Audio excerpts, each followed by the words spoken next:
अस्सलाम वालेकुम नाज़रीन, आप देख रहे हैं सियासत.pk और मैं हूं हिना चौधरी। नाज़रीन, सुप्रीम कोर्ट ने NA-75 डस्का के ज़िमनी इंतखाबात के हवाले से दोबारा इंतखाबात के फ़ैसले को बरकरार रखा है और ये वही हल्का है जहां पर फायरिंग हुई थी और जो अमला तैनात किया गया था ड्यूटी पे वो भी गैर हाजिर रहा, जिस पर इलेक्शन कमीशन ने सख्त नोटिस लिया था। अब फैसला आने के बाद जो पाकिस्तान तहरीक इंसाफ है वो काफ़ी मुतमईन नज़र आ रही है कि उनका मानना ये कि अक्सरियत के साथ हम दोबारा जीत जाएंगे। तो इस पर डिटेल में बात करेंगे, समात का अहवाल भी जानेंगे। हमारे साथ मौजूद हैं जी सीनियर रिपोर्टर फयाज महमूद, बहुत शुक्रिया आपने हमें ज्वाइन किया। तो ये बता दें, पहला सवाल यही है कि पाकिस्तान तहरीक इंसाफ जो इतनी मुतमईन है, अंदर से भी उतनी ही मुतमईन है? देखें, जब कोई भी पॉलिटिकल पार्टी होती है उसने एक अपना नैरेटिव जो है वो लेके चलना होता है, और जाहिर है जो कभी भी कोई भी पॉलिटिकल पार्टी है वो ये कभी नहीं कहेगी कि हम वीक पोजीशन पे हैं या हम कमज़ोर हैं। ज़ाहिर है उनको बहुत सारे एजेस भी हैं, उनकी गवर्नमेंट है, उसके बाद उनकी न सिर्फ फेडरल में गवर्नमेंट है, जिस सूबे में ये इंतखाबात होने हैं वहाँ पे भी है, और उन्होंने ज़ाहिर है उनके पास देने के लिए बहुत कुछ होता है, वहाँ पे हल्के में काम करने के लिए बहुत कुछ होता है। और उसके बाद जो सबसे बड़ा एज गवर्नमेंट को ये होता है कि जो आम पब्लिक होती है वो यही सोचती है कि भाई मैंने वोट उसको देना है जो मेरा काम करे।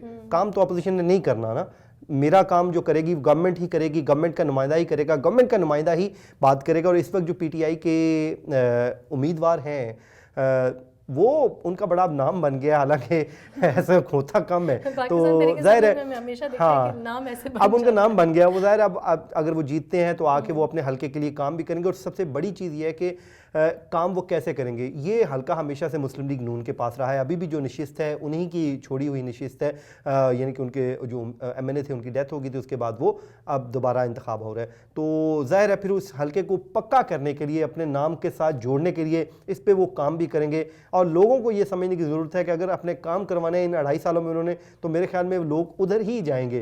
तो इसलिए भी वो मुतमईन है कि उनका हक में आ जाएगा। और उसके बाद क्योंकि दोनों पार्टीज़ ही दावेदार हैं कि इलेक्शन हम जीते थे, लेकिन PTI का मानना ये है कि हम जीते थे, और मुस्लिम लीग नून जिस तरह मुसलसल कह रही थी नहीं दोबारा पोलिंग करो, दोबारा पोलिंग करो, तो हाँ रीपोलिंग हाँ, तो इसलिए PTI तो आज भी यही समझती है कि वो इलेक्शन हमने जीता था, लेकिन इलेक्शन कमीशन की वजह से या इलेक्शन कमीशन की जो वहाँ पे नाअहलियाँ थी वो हमारे जो जीत की रुकावट बन गई।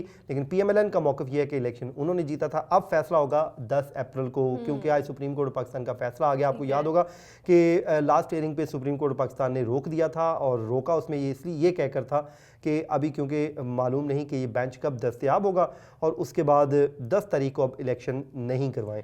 अब क्योंकि आज फैसला आ गया, वो स्टे ऑटोमेटिकली वकेट हो चुका है, अब 10 तारीख को ही होगा। सिर्फ ये थोड़े ही दिन बाकी हैं, अब देखते हैं इस पे होगा क्या। इलेक्शन कमीशन का आपने जिक्र किया तो ये मेंशन करना बहुत ज़रूरी है कि इलेक्शन कमीशन पर हमने देखा कुछ अरसे में सवालिया निशानात हैं। उनकी कारकर्दगी पे बात की जाए, उनके फैसलों को लेकर कुछ बात की जाए तो हमेशा से कुछ मुतनाज़ी चीज़ें सामने आती हैं।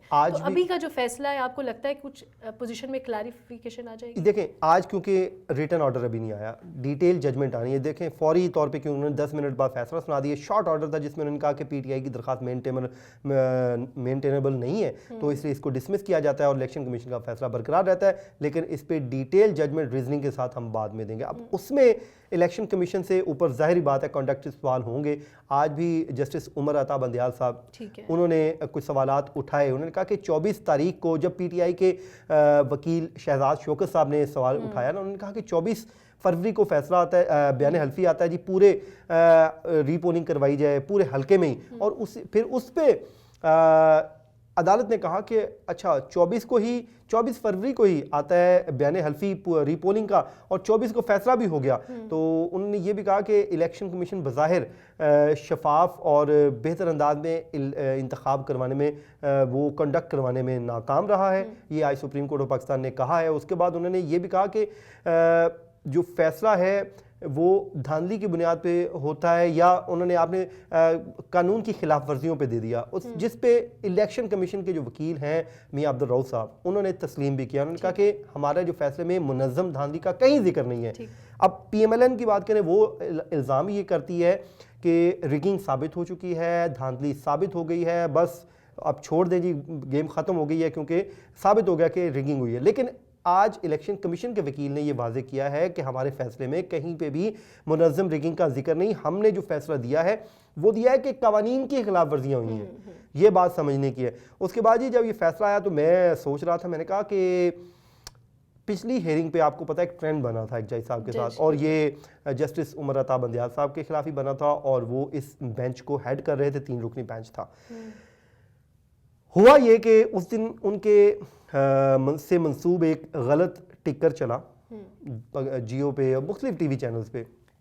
وہ بالکل ویسی بات ہوئی نہیں تھی, یعنی کہ وہ مس کوٹ ہوئی وہ, اور اس کو بنیاد بنا کے ایک ٹرینڈ چلا. ظاہر ہے اس ٹرینڈ میں زیادہ تر جو لوگ ہیں وہ پی ایم ایل این کے اگینسٹ ٹکر جا رہا تھا, اور کسی نے نہ آؤ دیکھا نہ تاؤ اور دے تیرے دی, اور بس انہوں نے شیئر کرنا شروع کر دیا. اور ٹرینڈ اور پتھیٹک گھٹیا جتنا آپ اس کو کہہ لیں, کنڈیم کریں, وہ ٹرینڈ چلایا گیا. ایک جج ہیں اور وہ انہوں نے چیف جسٹس بننا ہے, آپ نے ان کی اتنی کردار کشی کی, آج جائیں گے اس فیصلے کے بعد بھول گئے ہیں. آج وہی لوگ مٹھائیاں کھا رہے ہیں اسی جج کے فیصلے کی روشنی میں. تو اب کوئی معافی مانگے گا؟ اس لیے میں کہتا ہوں کوئی بھی پولیٹیکل پارٹی ہے وہ کسی بھی جج کے اوپر اس کے ریمارکس پہ کم از کم اس طرح ٹرینڈ بنانے سے روکے, کیونکہ ججز کے ریمارکس نہیں فیصلہ ہوتے. فیصلہ وہ ہوتا ہے جو آج فیصلہ آیا, جو فیصلہ بولا ہے.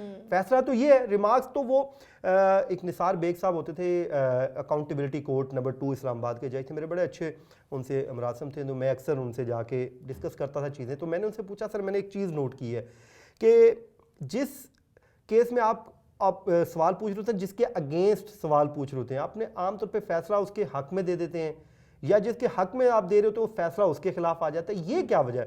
وہ کہتے ہیں بیسیکلی یار ہم کریٹیکل ہو کے نا اپنا مائنڈ کلیئر کر رہے ہوتے ہیں. اب آپ اس فیصلے کو دیکھیں, سپریم کورٹ میں جو پروسیڈنگ تھی, بظاہر یہ لگ رہا تھا کہ یہ 20 پولنگ اسٹیشن تک معاملہ جائے گا, یعنی کہ زیادہ سے زیادہ سپریم کورٹ صرف اور صرف 20 پولنگ اسٹیشن پہ کہے گی جائے دوبارہ کروا دیں انتخاب. نون لیگ کا کہنا تھا کہ پورے حلقے میں, اور اگر نہیں ہوا تو ریمانڈ بیک ہو جائے گا الیکشن کمیشن کو. لیکن اور پی ایم ایل این خوف زدہ تھی کہ یہ پٹیشن پی ٹی آئی کی لگتا ہے الاؤ ہو جائے گی, لیکن اور پی ٹی آئی خوش تھی کہ لگتا ہے ہماری پٹیشن الاؤ ہونے جا رہی ہے. اس کی ریزن کیا ہے کہ جو ان کے ریمارکس آ رہے ہیں وہ ہمیں فیور میں جا رہے ہیں. لیکن اب دیکھیں فیصلہ کن کے, ان کے اگینسٹ آ گیا.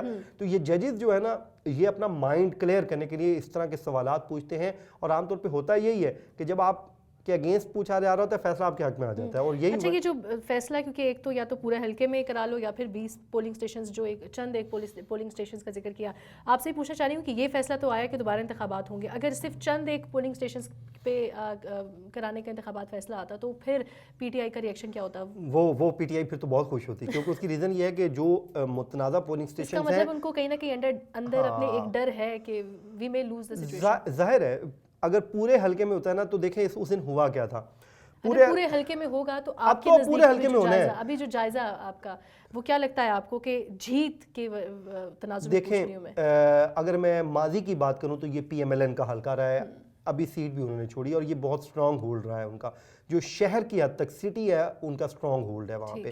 ٹھیک ہے, تو ماضی کو اگر ہم لے کے چلتے ہیں تو پھر تو پی ایم ایل این جیت سکتی ہے. لیکن ہمارے ہاں روایات یہ رہی ہیں کہ ضمنی انتخاب عام طور پہ حکومت ہی جیتا کرتی ہے, اور حکومت کو یہ ایج ہوتا ہے کیونکہ وہ میں نے جیسے ویڈیو کے شروع میں بتایا کہ مشینری آپ کی اپنی ہے, ڈپارٹمنٹس آپ کے اپنے ہیں, وہ کچھ بھی نہ کریں, ریگنگ کو چھوڑیں جی, کچھ نہ کریں. لوگ عام آدمی ہے نا, اس نے اپنی نالی بھی بنوانی ہے, اپنی گلی بھی بنوانی ہے. لیکن سپورٹر بڑے پکے بھی ہیں کچھ. نہیں کچھ نہیں ہوتا. لوگوں کا مائنڈ وہ کہتا ہو یار انہوں نے مجھے کیا دینا ہے. نیوٹرل لوگ بھی تو اسی حلقے میں ہوتے ہیں, وہ کہتے ہیں یار میں کم از کم مجھے تو ووٹ ملے نا, میں نے اپنا کام کروانا, میرے گھر کے سامنے یہ نالی گزر رہی ہے نا, اس میں پانی کھڑا ہوتا ہے, یہ کون صاف کروائے گا. ہمارے ہاں تو ووٹ نالی کی بیسس پہ دیا جاتا ہے. ہمارا ایک وہ براڈ جو پرسپیکٹو ہو اس کو تو مد نظر ہی نہیں رکھا جاتا. ہمارا جو ووٹر ہے وہ بڑا عام آدمی ہے, وہ اس کے مسائل کچھ اور ہیں. یہاں پہ ہم بیٹھے ہیں, ہمارا سوچنے کا شاید سٹائل کچھ اور ہے. اسلام آباد میں وہ مسائل نہیں ہیں. وہ جو حلقہ ہے نا وہ بالکل عام آدمی کا حلقہ ہے, تو عام طور پہ گورنمنٹ کو ہی ایج جاتا ہے. لیکن کیونکہ اب یہ الیکشن اتنا بڑا ہو گیا ہے, حیران کن طور پہ مزہ آئے گا اس دن الیکشن کا. مزہ آ جائے گا جی الیکشن کا. اب دیکھنا یہ کہ پاکستان تحریک انصاف اور مسلم لیگ نون کے امیدواروں میں سے کس کی جیت ہوتی ہے. بہت شکریہ فیاض محمود ہمارے ساتھ موجود ہے ڈیٹیل شیئر کرنے کے لیے.